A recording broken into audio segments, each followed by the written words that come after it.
السلام علیکم دوستو، امید ہے کہ آپ لوگ سب خیریت سے ہوں گے اور خوش ہوں گے۔ دوستو آج کی ویڈیو بہت ہی امیزنگ ویڈیو ہے۔ دوستو آج کی ویڈیو ایک فلمی ایکٹر سلمان خان کے بارے میں ہے، جو اپنے آپ کو مسلمان کہتے ہیں لیکن کام وہ کافروں والا کرتا ہے۔ دوستو ویڈیو بہت انفارمیٹیو ویڈیو ہے، ویڈیو کو مس نہ کرے، ویڈیو کو لائک کرے، شیئر کرے اور چینل کو سبسکرائب کرے۔ نہیں پایا تو بیٹے پا لینے سے بھی تو گتی نہ ہوگی۔ کیا بیٹے پانے سے صدگتی ہو جائے گی؟ تو پھر ہر بیٹے والوں کی صدگتی ہو جائے۔ کوئی بھی مذہب، کوئی بھی دھرم سمجھنے کے لیے ہمیں دھرم کے ماننے والوں کو نہیں دیکھنا چاہیے، کیونکہ اکثر دھرم کے ماننے والے یا مذہب کے ماننے والے خود نہیں جانتے ان کا دھرم یا ان کا مذہب کیا کہہ رہا ہے۔ سب سے اچھا اور سب سے بہترین طریقہ کوئی بھی دھرم یا مذہب کو جاننے کے لیے ہے کہ اس مذہب کی کتابوں کا مطالعہ کیجیے۔ اسی لیے اگر ہم ہندو دھرم کو جاننا چاہتے ہیں تو ہمیں ہندو کو نہیں دیکھنا چاہیے، ہمیں تحقیق کرنا چاہیے ہندو دھرم کی کتابوں کا۔ اور سب سے اونچی، سب سے اہم ہندو دھرم کی کتاب ہے وید۔ یہ وید ہندو دھرم میں سب سے اہم کتاب ہے۔ اس کے بعد ہے اپنشد، پراناس، اتہاس، منوسمرتی، لیکن سب سے اہم ہے وید۔ اگر ہم مذہب اسلام کو جاننا چاہتے ہیں تو ہمیں مسلمانوں کو نہیں دیکھنا چاہیے، ہمیں تحقیق کرنا چاہیے مذہب اسلام کی کتابوں کا۔ اور سب سے اہم کتاب مذہب اسلام میں ہے قرآن مجید۔ قرآن مجید سب سے اہم کتاب ہے مذہب اسلام میں۔ اور اس کے بعد ہے صحیح حدیث۔ اس تقریر میں میں ان یکسانیت کا ذکر نہیں کروں گا جو عام ہندو اور عام مسلم جانتے ہیں۔ ہم سب جانتے ہیں کہ دونوں مذاہب میں لکھا ہے کہ جھوٹ نہیں بولنا چاہیے، ہمیشہ سچ بولنا چاہیے، چوری نہیں کرنا چاہیے، ڈاکہ نہیں ڈالنا چاہیے، غلط بات نہیں بولنا چاہیے، ایمانداری سے پیش آنا چاہیے۔ یہ چیزیں جو عام ہندو اور مسلمان جانتے ہیں، میں اس کا تذکرہ اس تقریر میں نہیں کروں گا۔ میں صرف ان یکسانیت کا ذکر کروں گا جو عام ہندو اور عام مسلم نہیں جانتے کہ یہ دونوں مذاہب میں موجود ہے، دونوں دھرموں میں موجود ہے۔ ہندو دھرم اور مذہب اسلام میں یکسانیت جاننے کے پہلے ہم یہ جان لیں ہندو دھرم اور مذہب اسلام کی کیا معنی ہے۔ یہ لفظ ہندو یہ ایک جغرافیکل ڈیفینیشن ہے، جغرافیکل ڈیفینیشن ہے، علاقے کے اعتبار سے تعریف ہے۔ اور ہندو اسے کہتے ہیں وہ لوگوں کو جو انڈس ندی کے پاس رہتے ہیں یا سندھو ندی کے پاس رہتے ہیں۔ ہسٹورینز کہتے ہیں کہ یہ لفظ ہندو سب سے پہلی بار استعمال کیا تھا عربوں نے جب وہ ہندوستان آئے۔ کچھ ہسٹورینز یہ بھی کہتے ہیں کہ یہ لفظ پرشینز نے استعمال کیا تھا جب وہ ہندوستان میں آئے ہمالیہ کے اور سے۔ جب ہم encyclopedia of religion and ethics پڑھتے ہیں، اس انسائکلوپیڈیا میں لکھا ہوا ہے جلد نمبر 6 حوالہ نمبر 699 میں کہ یہ لفظ ہندو کوئی بھی بھارتی کتاب میں موجود نہیں تھا جب تک مسلمان ہندوستان میں نہیں آئے۔ اور پنڈت جواہر لال نہرو کہتے ہیں اپنی کتاب میں دا ڈسکوری آف انڈیا صفحہ نمبر 74 اور 75 میں کہ جب ہم تحقیق کرتے ہیں یہ لفظ ہندو سب سے پہلی بار ایک تانترک میں آتا ہے 8ویں صدی میں، اور سب سے پہلی بار جب استعمال کیا گیا اس کے معنی تھے لوگوں کے لیے، دھرم کے لیے کبھی بھی استعمال نہیں کیا گیا، دھرم کے لیے استعمال حال ہی میں کیا جا رہا ہے۔ اسی لیے ہمیں پتہ لگتا ہے کہ یہ لفظ ہندو ایک جیوگرافیکل ڈیفینیشن ہے. علاقی اعتبار سے کہا جاتا ہے ان لوگوں کو جو لوگ سندھو ندی یا اندو ندی کے پاس رہتے ہیں. اس کا استعمال دھرم کے لیے حال ہی میں ہوا ہے. اب ہم سمجھیں گے ہندوازم یا ہندو دھرم کی معنی کیا ہے. یہ لفظ ہندوازم ہندو سے آتا ہے اور سب سے پہلی بار استعمال کیا تھا انگریزوں نے 19ویں صدی میں. اور ہندوازم یہ لفظ استعمال کیا تھا اس بھارت دیش میں جو لوگ رہتے ہیں ان کے دھرموں کو بتانے کے لیے ایک لفظ استعمال کیا گیا تھا ہندوازم.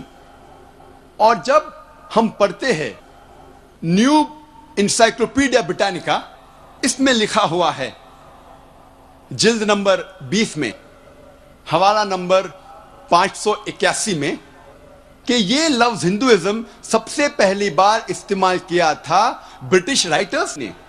برٹش رائٹرز انگریز لیکھکوں نے استعمال کیا تھا ان لوگوں کے لیے جن کا دھرم ہندوستان میں اس بھارت میں جو لوگ رہتے ہیں ان کے دھرموں کو, ان کے بلیفز کو, ان کے فیتھس کو, ان کے ریلیجنز کو ڈسکرائب کرنے کے لیے ایک لفظ استعمال کیا گیا تھا ہندوازم.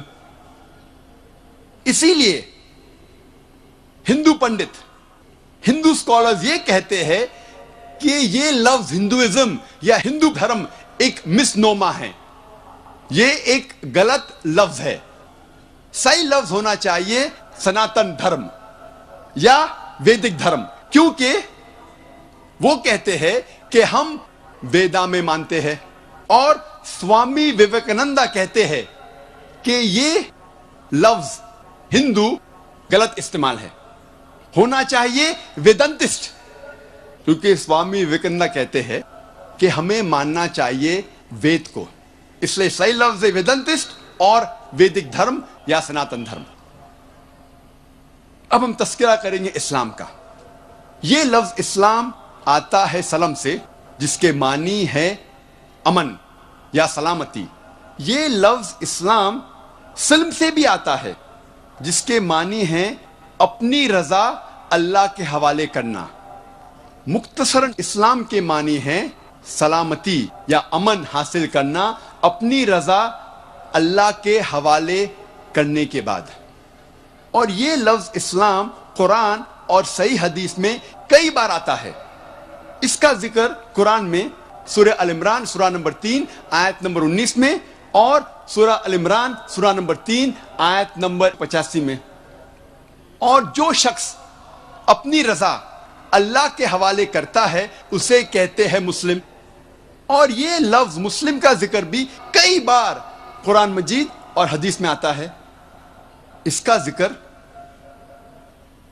مسلم لفظ کا ذکر سورہ ال عمران سورہ نمبر 3 آیت نمبر 64 میں بھی آتا ہے اور سورہ فصلت سورہ نمبر 41 آیت نمبر 33 میں بھی آتا ہے. اور لفظ اسلام کا ذکر آتا ہے سورہ ال عمران سورہ نمبر 3 آیت نمبر 19 میں اور سورہ ال عمران سورہ نمبر 3 آیت نمبر 85 میں. اب ہم تذکرہ کریں گے ہندو دھرم اور مذہب اسلام میں یکسانیت. ہم پہلے ذکر کریں گے ہندو دھرم اور مذہب اسلام کے ایمان کے ارکان کی یکسانیت کے بارے میں. اللہ سبحانہ و تعالیٰ فرماتے ہیں سورہ بقرہ میں سورہ نمبر 2 آیت نمبر 177 میں, نیکی یہی نہیں ہے کہ آپ اپنا منہ مشرق یا مغرب کی طرف موڑو. نیکی یہ ہے کہ آپ اللہ پر ایمان لاؤ, آخرت پر ایمان لاؤ, اس کے ملائکہ پر ایمان لاؤ, اس کے کتابوں پر ایمان لاؤ, اس کے نبیوں اور پیغمبروں پر ایمان لاؤ. ذکر آتا ہے صحیح مسلم میں جلد نمبر 1 کتاب الایمان میں پارٹ نمبر 2 حدیث نمبر 6 میں ایک شخص محمد صلی اللہ علیہ وسلم کے پاس آتے ہیں اور ان سے پوچھتے ہیں ایمان کیا ہے. اللہ کے رسول فرماتے ہیں ایمان وہ ہے کہ آپ اللہ سبحانہ و تعالی پر ایمان لاؤ, ان کے